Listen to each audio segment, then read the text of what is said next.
పుట్టగానే ఎక్కడో ఉన్నటువంటి సూర్యబింబాన్ని చూసి తినే ఫలం అనుకుని వెళ్ళి సూర్యబింబాన్ని పట్టుకోపోతే ఆనాడు సూర్యనారాయణమూర్తి తన తేజస్సుని ఉపసంహారం చేస్తే వచ్చినటువంటి దేవేంద్రుడు మాత్రం ఆయన్ని పట్టుకోవడానికి ప్రయత్నించిన నీయందు క్రోధమును పొంది వజ్రాయుధం పెట్టి కొట్టినప్పుడు కింద పడిపోతే నీ దవడ సొట్టబడింది కాబట్టి సొట్టబడిన దవడలు కలిగిన వాడివి కాబట్టి నిన్ను హనుమ అని ఆ రోజున దేవేంద్రుడు పిలిచాడు. అందుకని నీకు హనుమ అని పేరు వచ్చింది. మహానుభావ, నీ యొక్క వేగము సామాన్యమైనటువంటిది కాదు. గరుత్మంతునికి ఎంత వేగమో, వాయువుకు ఎంత వేగమో నీది అంత వేగము. నేను ఒకానొకప్పుడు వామనమూర్తి ఆ మూడు లోకములను ఆక్రమించి పెరిగిపోతుంటే రవిబింబంబుపమింప భద్రమగు ఛత్రమై శిరోరత్నమై శ్రవణాలంకృతియై గళాభరణమై సంవర్ణ కేయూరమై చెవిమత్ కంకణమై కటిస్థల బుదంచర్ఘంటయై నూపుర ప్రవరంపై పదపీఠమై వటుడుతా బ్రహ్మాండము నిండుచోన్నని ఆ మూడు లోకములను కొలిచి పెరిగిపోతున్నటువంటి త్రివిక్రమావతారానికి 21 పర్యాయములు ప్రదక్షిణం చేశాను. కానీ ఇప్పుడు పెద్దవాడనైపోయిన కారణం చేత, నాకు శరీరమునందు బలం లేని కారణం చేత 100 యోజనముల లవణ సముద్రాన్ని లంఘించలేక ఈవలి ఒడ్డున ఉండిపోయాను. కానీ వాయువుతోటి గరుత్మంతునితోని సమానమైన వేగమున్న నువ్వు చేతకాని వాడిలా ఇలా కూర్చోవడం భావ్యం కాదు. వానర జాతి యొక్క పేరు ప్రతిష్టల్ని నిలబెట్టడానికి మన ప్రభువైన సుగ్రీవుడు రామచంద్రమూర్తికి ఇచ్చినటువంటి మాట నిలబెట్టుకునేటటువంటి అవకాశాన్ని కల్పించడానికి, సీతమ్మ జాడ కనిపెట్టడానికి సమస్తమైన శక్తియుక్తులు కలిగినటువంటి ఓ హనుమ, ఉత్తిష్ట హరిషార్దూలా లంఘయస్వ మహార్ణవం పరాహి సర్వభూతానాం. నువ్వు మహానుభావుడవు, సమస్త భూతముల యందు కూడా నీకున్నటువంటి తేజస్సు ఎవరికీ లేదు. అటువంటి ఓ హనుమ పైకి లే, శక్తిని పుంజుకుని 100 యోజనముల సముద్రాన్ని గడచి వెళ్ళు అని ఎప్పుడైతే ఇక్కడ ఉన్నటువంటి జాంబవంతుడు స్తోత్రం చేశాడో ఆనాడే స్వామి హనుమ యొక్క శాప విమోచనం అయిపోయింది. వెంటనే ఆయన లేచి నిలబడి, ఇక్కడ నుండి బయలుదేరితే నా పాద తాడనము చేత ఈ భూమి తట్టుకోలేదు కాబట్టి ఇదిగో ఇక్కడ ఉన్నటువంటి మహేంద్రగిరి శిఖరముల మీద పాదములను ఊంచి బయలుదేరుతానని సవేగవాన్వేగ సమాహితాత్మ హరిప్రవీర పరవీరహంత మనస్సమాధాయ మహానుభావో జగామలంకాం మనసా మనస్వి అంటూ కిష్కింధకాండని పూర్తి చేస్తారు మహర్షి. ఎంతటి అపారమైన తేజోమూర్తి అంటే, శరీరములో బలమున్న వాడికి మనస్సులో శక్తి ఉండదు, మనస్సు యందు శక్తి ఉన్న వాడికి శరీరంలో బలం ఉండదు. ఒకడికి మనస్సు చాలా విశేషమైన పూనికతో ఉంటుంది, ధృతితో ఉంటుంది, కానీ అడుగు తీసి అడుగు వెయ్యలేడు. ఒక్కొక్కడికి శరీరంలో బలం ఉంటుంది. ఏమయ్యా అక్కడ శ్రీరామ పట్టాభిషేకం జరుగుతోందంటే వెడదామా బయలుదేరంటే, అయ్యి బాబా అక్కడికి వస్తే చీకట్లో ఎవరినైనా తనుగు పడిపోతామో, ఎందుకు వచ్చిన కూడా నేను రానంటాడు. ఒక్కొక్కడికి మనసులో పిరికితనం, శరీరంలో బలం ఉంటుంది. శరీరంలో అపారమైనటువంటి బలము, మనస్సు యందు అంతటి తేజస్సు, అంతటి ఉత్సాహము ఉన్నటువంటి ఏకైక వ్యక్తి స్వామి హనుమ. అందుకే సవేగవాన్వేగ సమాహితాత్మ హరిప్రవీర పరవీరహంత మనస్సమాధాయ మహానుభావో జగామలంకాం మనసా మనస్వి. శరీరంతో 100 యోజనముల సముద్రాన్ని దాటి వెళ్ళడం కాదు, మహేంద్రగిరి శిఖరముల మీద పాదములను ఉంచి నిలబడినటువంటి హనుమ తన మనస్సు చేత 100 యోజనముల లవణ సముద్రాన్ని దాటి ఎప్పుడో లంకాపట్టణానికి వెళ్ళిపోయారు. శరీరంతో వెళ్ళడం ఒక్కటే మిగిలి ఉంది. అంటే 100 యోజనముల లవణ సముద్రాన్ని చూసి, కెరటములు చూసి, అందులో ఉన్న పాముల్ని చూసి, రాక్షసుల్ని చూసి భయపడిపోయి మిగిలినటువంటి కొన్ని వేల మంది మానవ యోధులు అక్కడ ఉన్నటువంటి తీరంలో చతికిలబడిపోతే, ఒకే ఒక్క మహానుభావుడు మాత్రం ఈ 100 యోజనముల సముద్రం నాకు పెద్ద లెక్క, గోష్పదీకృత మారాసిం వచకీకృత రక్షసం రామాయణ మహామాల రత్నం వందే అనిలాత్మజం. ఎద్దు అడుగు వేసిన చోట ఏర్పడిన నీరు ఎంతుంటుందో ఈ సముద్రం నాకంత, దీన్ని నేను దాటతానని విశేషమైనటువంటి ధృతితో నిలబడినటువంటి మహానుభావుడు హనుమ. అందుకే ఎవరు హనుమ పాదములు పట్టి ప్రార్థన చేస్తారో వాళ్ళకి మనసులో ఉండేటటువంటి పిరికితనం పోతుంది, జాడ్యం పోతుంది. అందుకే ఒకానొకప్పుడు సనాతన ధర్మానికి జాడ్యం పట్టి ప్రతిస్పందన శక్తి నశించిపోతే స్వామి హనుమ సమర్థరామదాసుగా వచ్చి త్రయోదశాక్షరి మహామంత్రాన్ని లోకానికంతటికీ ఉపదేశం చేశారు. శ్రీరామ జయ రామ జయ జయ రామ. సమర్థరామదాసు గారు గురువుగా ఉన్న కారణం చేతనే శివాజీ మహారాజ్ సనాతన ధర్మాన్ని ప్రాతిపదికగా చేసుకున్నటువంటి ఆ సామ్రాజ్యాన్ని స్థాపించగలిగాడు. శ్రీశైలం వచ్చి భవానీ ఖడ్గాన్ని ఆ భ్రమరాంబాదేవిని స్తోత్రం చేసి పొందగలిగాడు. పొంది ఆ ఖడ్గంతో శత్రువీరులను దునుమాడి మళ్ళీ సనాతన ధర్మం ప్రాతిపదికగా కాషాయ పతాకాన్ని చిహ్నంగా స్వీకరించి రాజ్యాన్ని వ్యవస్థని ఏర్పాటు చెయ్యగలిగినటువంటి శక్తిని పొందాడు. ఎప్పుడెప్పుడు జాతి నిర్వీర్యమవుతుందో అప్పుడప్పుడు స్వామి హనుమ అవతార స్వీకారం చేస్తూ ఉంటారు. అంతటి మహానుభావుడు. అందుకే బుద్ధిర్యశో బలం ధైర్యం నిర్భయత్వ మరోగత అజాడ్యం వాక్పటత్వంచ హనుమ స్మరణత్లభేత్. ఆయనని ఒక్కసారి స్మరించినంత మాత్రం చేత బుద్ధి కీర్తి ఇవన్నీ లభించడం ఒకెత్తు, అజాడ్యం వాక్పటుత్వంచ జాడ్యము పోతుంది. జాడ్యం అంటే జడత్వం, జడత్వం అంటే ప్రతిస్పందన శక్తి కొరబడిపోవడం. మనిషికి తెలియకపోవడం ఎప్పుడూ తప్పు కాదు, కానీ విన్న తరువాత కూడా తన పంథ మార్చుకోకపోవడం, చదువుకుని తెలుసుకుని విన్న తరువాత కూడా తాను మారాలనేటటువంటి సత్యాన్ని ఎరుకలోకి తెచ్చుకొని అనుష్ఠాన పర్యంతంలోకి ధర్మాన్ని తెచ్చుకోవాలనేటటువంటి కుతూహలాన్ని పొందలేకపోవడం మాత్రం దారుణమైనటువంటి విషయం. ఆ జాడ్యం అన్న మాటకి ప్రతిస్పందన లేకపోవడం. తెల్లవారుజామున లేవకపోవడం తప్పు కాదు, తెల్లవారుజామున ఎందుకు లేవాలో వినకపోవడం తప్పు, విన్నా లేవకపోవడం తప్పు.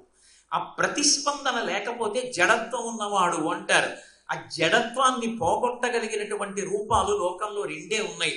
ఒకటి అమ్మవారు పరదేవతా స్వరూపం, రెండవది స్వామి హనుమ. అందుకే శంకర భగవత్పాదులు సౌందర్యలహరి చేస్తూ అవిద్యానామంతస్తిమిరలిహిరోద్దీపనగరీ జడానాం చైతన్య స్తబక మకరంద శృతిఝరీ దరిద్రాణాం చింతామణి గుణనిక జన్మజలధౌ నిమగ్నానాం దంస్ట్రా మురరిపువరా హాస్య భవతి అంటారు. జడానాం చైతన్య, జడుల పాలిట చైతన్యం ఇవ్వగలిగినటువంటి మహాతల్లి ఆ పరదేవత. అలాగే బుద్ధిర్యశో బలం ధైర్యం నిర్భయత్వ మరోగత అజాడ్యం వాక్పటుత్వంచ, జాడ్యాన్ని పోగొట్టి మళ్ళీ ప్రతిస్పందన శక్తిని ఇవ్వగలిగినటువంటి మహాపురుషుడు స్వామి హనుమ. ఆయన పాదములు పట్టుకుంటే మన ధర్మాన్ని మనం ఎలా రక్షించుకోవాలో, మన ధర్మాన్ని మనం ఎలా అనుష్ఠానం చెయ్యాలో, మన ధర్మంలో ఉన్నటువంటి గొప్పతనం ఏమిటో, సనాతన ధర్మంలో చెప్పని విషయం ఒకటి మిగిలిపోయిందని చెప్పినది ఇంకొకటి లేదు. ఏది చెప్పినా సనాతన ధర్మమే చెప్పాలి. సనాతన ధర్మం చెప్పినటువంటి సమస్తమైన వాంగ్మయ సారము ఓం శాంతి శాంతి శాంతి. ఇంకా ఇంతకన్నా ఏదో ఇవ్వగలిగినది ఏదో ఉన్నదని చెప్పగలిగిన వాడు ఎక్కడ ఎవరున్నాడు? శాంతి తప్ప లోకంలో ఎవరికి ఏం కావాలి? అటువంటి సనాతన ధర్మ వైభవాన్ని అర్థం చేసుకుని అనుష్ఠానం చెయ్యాలనేటటువంటి పూనిక కలగాలి అంటే స్వామి హనుమ యొక్క ఉత్సవాలు, స్వామి హనుమని సేవించడం, స్వామి హనుమకి నమస్కారం చెయ్యడం అలవాటు కావాలి. అంతటి మహాతేజోమూర్తి కనుకనే ఆ పర్వతం నుంచి బయలుదేరేటప్పుడు తాను శరీరంతో లంకా పట్టణాన్ని చేరడం కాదు, మనసుతోనే లంకా పట్టణాన్ని చేరిపోయారనేటటువంటి ఆయన ఉత్సాహాన్ని ఆవిష్కరించి చూపించడానికి సవేగవాన్వేగ సమాహితాత్మ హరిప్రవీర పరవీరహంత మనస్సమాధాయ మహానుభావో జగామలంకాం మనసా మనస్వి అంటారు. ఎంతటి తేజోమూర్తి! అందరూ భయపడిపోయి సముద్ర తీరంలో కూర్చుని ఉండిపోతే మార్గమాలోకయం దూరాదుర్ధం ప్రణిహితీక్షణ రురోధ హృదయే ప్రాణాన్ ఆకాశం అవలోకయన్ అంటారు మహర్షి సుందరకాండలో. తానొక్కడు మాత్రం తూర్పు దిక్కుకి తిరిగి ఆ సూర్య భగవానుడికి నమస్కారం చేసి దక్షిణ దిక్కుకి తిరిగి లంఘించవలసినటువంటి సముద్రం వంక చూసి ఈ సముద్రం ఒక లెక్క అనేటటువంటి ఉత్సాహాన్ని పుంజుకుని ఎగరడానికి సిద్ధపడ్డారు. అంతటి మహాపురుషుడు. అందుకే ఎక్కడెక్కడ హనుమని స్తోత్రం చేస్తారో అక్కడక్కడ ఆయన యొక్క అనుగ్రహం కలుగుతుంది. అందుకే ఎప్పుడైతే ఆ జాంబవంతుడు స్తోత్రం చేశాడో ఆయనకి శాప విమోచనం అయిపోయింది. ఆయన శక్తిని ఆయన జ్ఞాపకానికి తెచ్చుకున్నారు. ఒక్కసారి లేచి నిలబడి అన్నారు, నేనిక్కడ నుండి బయలుదేరినట్టయితే ఈ భూమి నా శక్తిని తట్టుకోలేక కుంగిపోతుంది. అందుకని మహేంద్రగిరి శిఖరముల మించి బయలుదేరుతాను. నేను ఈవలి ఒడ్డున నించుని ఆవలి ఒడ్డుని స్పృశించాలని కోరుకుంటున్నాను. గరుత్మంతుడు పావుల్ని తన్నుకుని సముద్రం నుంచి వెళ్ళిపోతున్నప్పుడు ఆ గరుత్మంతునితో సమానంగా ఎగురుతూ ఆయనకి ప్రదక్షిణాలు చెయ్యగలను. ఈ బ్రహ్మాండానికంతటికీ కొన్ని వందల పర్యాయములు ప్రదక్షిణం ఆచరించగలను. నా యొక్క బలం చేత, నా భుజముల శక్తి చేత ఈ భూమండలాన్నంతటినీ కలయదోసి సముద్రముల యందు కలిపేయగలను, మళ్ళీ ఈ భూమిని ఉద్ధరించగలను. అంత శక్తి నాకు ఉన్నది అన్న విషయాన్ని ఇప్పుడు నేను తెలుసుకున్నాను. కాబట్టి వానరుల యొక్క ప్రతిష్ట కొరకు, రామచంద్రమూర్తి కార్యము కొరకు నేను బయలుదేరుతున్నానంటారు. ఇంత బలమున్నది అని తెలుసుకున్నటువంటి వ్యక్తి అపారమైనటువంటి అహంకారాన్ని పొందడానికి అన్ని అవకాశాలు ఉన్నాయి. శ్రీరామాయణంలో మనకి ఆదర్శమూర్తులై కనపడతారు. అపారమైనటువంటి బల సంపన్నులై అప్పుడే విజయాన్ని సాధించి ఋషుల చేత కూడా స్తోత్రం చేయబడినటువంటి చిన్న పిల్లవాడికి యుక్తాయుక్త విచక్షణ లేకుండా అహంకారం పొటమరించడం పెద్ద విశేషం కాదు. కానీ మీరు బాలకాండలో రామచంద్రమూర్తిని పరిశీలనం చేస్తే చిన్న పిల్లవాడు విశ్వామిత్రుడితో వెళ్ళి తాటకని వధించి, సుబాహువుని వధించి, మానమాస్త్రంతో మారీచుణ్ణి అన్ని యోజనముల దూరం కొట్టి పారేసిన తరువాత ఋషులందరూ స్తోత్రం చేస్తే విశ్వామిత్ర మహర్షి కూర్చున్నారు. ఇంత రాక్షస సంహారం చేశాడు, ఇంతమంది స్తోత్రం చేశారు, ఏమైనా అహంకారం వచ్చిందేమో చూడాలి అని అనుకున్నారు. గురువే, మహానుభావుడు విశ్వామిత్రుడు అలా పరీక్ష చేస్తాడు. రాముణ్ణి ఇక్కడికి రమ్మనండి అన్నారు. వచ్చి తల ఎగరేసి మాట్లాడతాడా, వినయంతో ప్రవర్తిస్తాడా చూడాలనుకున్నారు. రామచంద్రమూర్తి వచ్చి చేతులు కట్టుకుని శిరస్సు ఉంచి విశ్వామిత్ర మహర్షి దగ్గర నిలబడి, ఇమౌ స్మముని శార్దూలా కింకరౌ సముపస్థితౌ ఆజ్ఞాపయ యథేష్టం వై శాసనం కరవామకిం అంటాడు. అయ్యా, మీ యథేచ్ఛ, మీ ఇష్టం వచ్చినట్టు శాసనం చెయ్యండి. గురువుగారు చెప్పేటటువంటి పనిని చెయ్యడం వల్ల గౌరవం లభిస్తుందేమో తప్ప ఈ పని చేయడం వల్ల మాత్రమే గౌరవం ఉంటుందన్న భావన ఉండదు.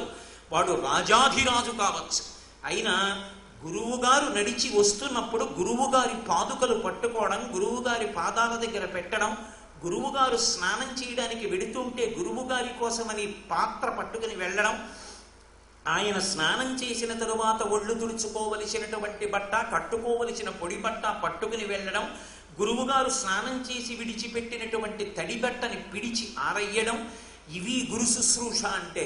గురువు గారికి శుశ్రూష చేసి శిష్యుడు ఉన్నత పదాన్ని పొందుతాడేమో కానీ గురువు గారి విషయంలో ఈ పని చెయ్యవచ్చా, ఈ పని చెయ్యకూడదా అని ఏముండదు. ఏ పనైనా మహద్భాగ్యమని చేసిన వాడెవడో వాడు శిష్యుడు. సమస్తమైన అహంకారాన్ని గురువు దగ్గర పరిత్యాగము చేసిన వాడెవరు ఉంటాడో వాడు ఉన్నతిలోకి వస్తాడు తప్ప, బొత్తిగా ఎంత గురువు గారైతే మాత్రం నేను ఈ పని చేయడం ఏమిటండి అనుకున్నవాడు ఎన్నడూ అభ్యున్నతి పథంలో ప్రయాణం చెయ్యలేడు. గురువు అన్నప్పుడే సమస్త అహంకారములను పరిత్యజించి నిలబడవలసి ఉంటుంది.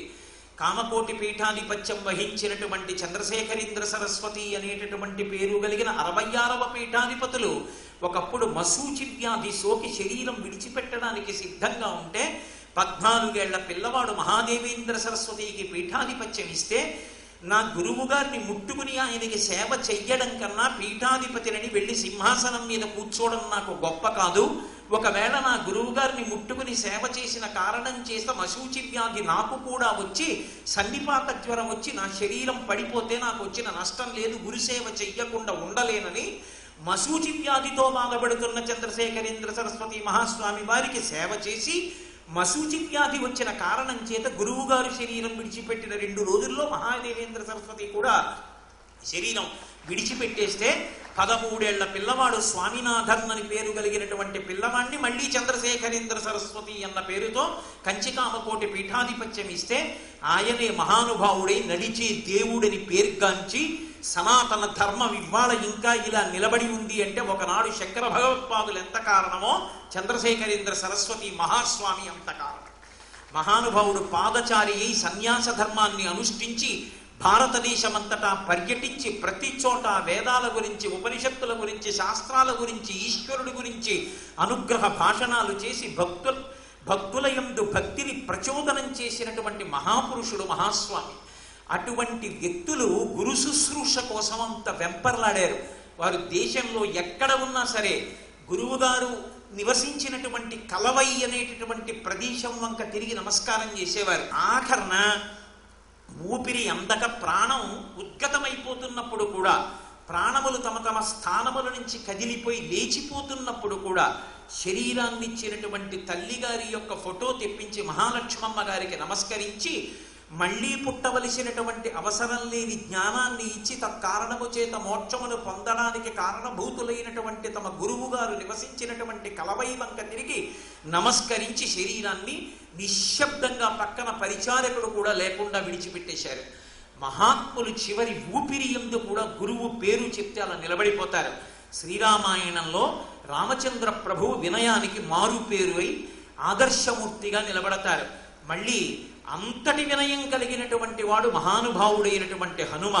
ఇంత బలపరాక్రమములు పొందినటువంటి వాడైనప్పటికీ, శాప విమోచనం అయినప్పటికీ కూడా తాను బయలుదేరి వెళ్ళేటప్పుడు ఇదంతా తన బలము అని ఎక్కడా చెప్పరు.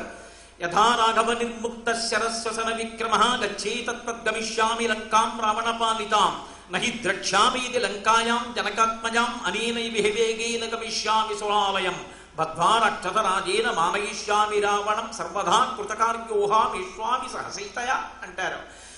తన చేతిలో బంగారు కోదండాన్ని పట్టుకుని భుజములకు కట్టుకున్న అక్షయ బాణతూణీరముల నుండి బాణాన్ని తీసి వింటినారికి సంధించి ఆకర్ణాంతము లాగి విడిచిపెట్టినటువంటి రామచంద్రమూర్తి యొక్క తేజస్సు ప్రవేశించినటువంటి బాణము తిన్నగా బయలుదేరి లక్ష్యము మీద పడడము తప్ప మధ్యలో ఎక్కడా ఆగకుండా ప్రయాణం చేస్తుందో అలా నేను కూడా రామచంద్రమూర్తి యొక్క అనుగ్రహము చేత ఆయన చేతి ఉపకరణమునై ఆయన యొక్క అనుగ్రహాన్ని నా బలంగా బయలుదేరి లంకాపట్టణాన్ని చేరుకోబోతున్నానంటారు. తప్ప నేను ఇంతటి బలవంతుణ్ణి నేను వెడుతున్నానన్నారు. ఎంతటి వినయం! మహాపురుషుల సొత్తు వినయం. అద్వైతాన్ని లోకంలో ప్రచారం చేసి సనాతన ధర్మాన్ని నిలబెట్టి 4 పీఠములను స్థాపించి అవైదికమైన వాదనలు మళ్ళీ భారతదేశంలో ప్రవేశించకుండా కట్టడి చేసి 72 అవైదికమైనటువంటి వాదనలను ఖండించి సనాతన ధర్మాన్ని వ్యవస్థీకృతం చేసినటువంటి శంకర భగవత్పాదులు పశుమాం సర్వజ్ఞ ప్రజిత కృపయా పాలయ విభో అంటారు. ఈశ్వరా, నేను పశువుని, నువ్వు పశుపతివి, చాలదా మనిద్దరికీ సంబంధం అంటారు. అలా స్వామి హనుమ కూడా అంత వినయంతో బయలుదేరి వెడతారు తప్ప ఎక్కడా నా అంత వాణ్ణి నేననరు. హనుమ జీవితాన్ని పరిశీలనం చేస్తే రాశీభూతమైనటువంటి వినయం. అంతటి మహాబుద్ధిమంతుడు, అంతటి వ్యాకరణవేత్త, అంతటి శాస్త్రపారంగతుడు, అంతటి శరీర బలమున్న వ్యక్తి ఎంత వినయంతో నిలబడతారో. అసలు స్వామి హనుమని ఉపాసన చేస్తే, ఆయన పాదములు పట్టుకుంటే, ఆయనకి ప్రతిరోజు నమస్కారం చేస్తే అయిందానికి కాందానికి నా అంత వాణ్ణి నేనని గుండెల మీద చెయ్యి పెట్టి చరుచుకుని అహంకారంతో ప్రవర్తించేటటువంటి జాడ్యం నశించిపోతుంది. కేవలం బయలుదేరుతున్నప్పుడు కాదు, 100 యోజనముల సముద్రాన్ని దాటి లంకాపట్టణానికి వెళ్ళి అనితర సాధ్యమైనటువంటి కార్యక్రమాన్ని నిర్వహించి సీతమ్మ తల్లి యొక్క శోకాన్ని పోగొట్టి రామచంద్రమూర్తి ఇచ్చినటువంటి ఉంగరాన్ని తీసుకెళ్లి సీతమ్మ చేతిలో పెట్టి సంతోషింపచేసినటువంటి హనుమని సీతమ్మ ఈ 100 యోజనముల సముద్రాన్ని దాటి రాలేక ఇన్ని లక్షల మంది వానరులు ఉత్తర తీరంలో ఉండిపోయారు కదా. రేపొద్దున్న రామరావణ యుద్ధం జరిగితే ఎంతమంది వానరులు బయలుదేరి ఈ వలిగొడ్డుకొస్తారయ్యా? ఎంతమంది యుద్ధం చేస్తారు? ఎంతమంది శక్తివంతులున్నారయ్యా హనుమ? ఎలా జరుగుతుంది ఈ కార్యం అని అడిగితే, అమ్మా మద్దిశిష్టాశ్చ తుల్యాశ్చ సంతి తత్ర వనౌకసః మత్త ప్రత్యవర కశ్చిన్నాస్తి సుగ్రీవ సన్నిధౌ అంటారు. అమ్మా, నీకు తెలియని విషయమా? అంతఃపురంలో ఉండేటటువంటి రాణివాసంలో ఉన్న స్త్రీల దగ్గరికి తన దగ్గర ఉన్నటువంటి సేవకుల్ని పంపించేటప్పుడు ప్రభువు అందరిలో తక్కువ బలమున్న వాణ్ణి పంపిస్తాడు. రామచంద్రమూర్తి సుగ్రీవుడు నీ వద్దకు నన్ను పంపారంటే సుగ్రీవుడి దగ్గర నాకన్నా సమానమైన బలవంతులున్నారు, నాకన్నా అధికులున్నారు తప్ప నాకన్నా తక్కువ బలం ఉన్న వాళ్ళు లేరమ్మా అంటారు. ఎవరంటారు ఆ మాట? ఇంకొకరైతే నిజమేనమ్మా నేను వచ్చాను కానీ మిగిలిన వాళ్ళు వస్తారా అంటారు. రాశీభూతమైనటువంటి వినయము హనుమ. ఎంత వినయమో మహానుభావుడు! అంత వినయం మళ్ళీ హనుమ దగ్గర ఎంత ఉందో అంత వినయం కనపడేది రామచంద్రమూర్తి యందు. రామచంద్రమూర్తి యందు హనుమ యందు ఎంత వినయం ఉందో అంత వినయం కనపడేది శంకర భగవత్పాదుల యందు. అందుకే నేను హనుమ జీవితం శంకరుల జీవితం ఒకలా ఉంటుంది అని చెప్పడానికి కారణం. అంతటి మహానుభావుడై బ్రహ్మసూత్ర భాష్యం చేస్తే ఎదురుగుండా వ్యాస మహర్షి వ్యాసుడిగా వస్తే వ్యాసుల వారి ముందు నోరి విప్పి మాట్లాడటమా అని శంకరాచార్యుల వారు మాట్లాడారని బ్రాహ్మణ రూపంలో వచ్చి వ్యాసుల వారు శంకరాచార్యుల వారు చేసిన సూత్రభాష్యాన్ని పరిశీలించి తాను నిర్ధారణ చేసి ఇటువంటి భాష్యం చెప్పినవాడు లేడని మళ్లీ ఆయుర్దాయాన్నిచ్చి లోకమంతటా బ్రహ్మసూత్ర భాష్యాన్ని ప్రచారం చెయ్యమని వేరొక 16 సంవత్సరముల శంకర భగవత్పాదులు శరీరంలో ఉండవలసిందిగా వరమిచ్చి నిలబెట్టారు తప్ప అదే వ్యాసుడుగా వస్తే శంకరులు నోరి విప్పి మాట్లాడరు. అంతటి వినయశీలి శంకర భగవత్పాదులు, అంతటి వినయశీలి హనుమ, అంతటి వినయశీలి రామచంద్ర ప్రభు. అందుకే మనందరం చెయ్యవలసినటువంటి ప్రార్థనని షట్పదీ స్తోత్ర రూపంలో అందించినటువంటి శంకరాచార్యుల వారు ఈశ్వరుణ్ణి ఉద్దేశించి స్తోత్రం చేసినప్పుడు మొట్టమొదట కోరుకున్నటువంటి కోరిక అవినయమపనయ విష్ణోహో అంటారు. ఈశ్వరా, నా యందు అవినయాన్ని తీసేసేయి, నాకు వినయాన్ని కటాక్షించు అంటారు. అంతగా మనకి కూడా వినయం నేర్చుకోవలసినటువంటి అవసరాన్ని ప్రబోధం చేసిన మహాపురుషులు శంకర భగవత్పాదులు. అలా స్వామి హనుమ రాశీభూతమైనటువంటి వినయం. అసలు ఆయనలా విద్యాభ్యాసం చేసినటువంటి శిష్యుడు లోకంలో ఇంకొకడు ఉండడు. ఎందుచేత అంటే అందరు దేవతలు వాళ్ళ యొక్క శక్తులను హనుమకి ధారపోసినప్పుడు సూర్యభగవానుడు ఒక వరమిచ్చాడు. ఈ పిల్లవాడికి నేను గురువై నేనే ఇతనికి కావలసినటువంటి విద్యనంతటినీ కూడా నేర్పుతాను అన్నారు. కాబట్టి ఇప్పుడు ఆయన విద్య నేర్పాలి.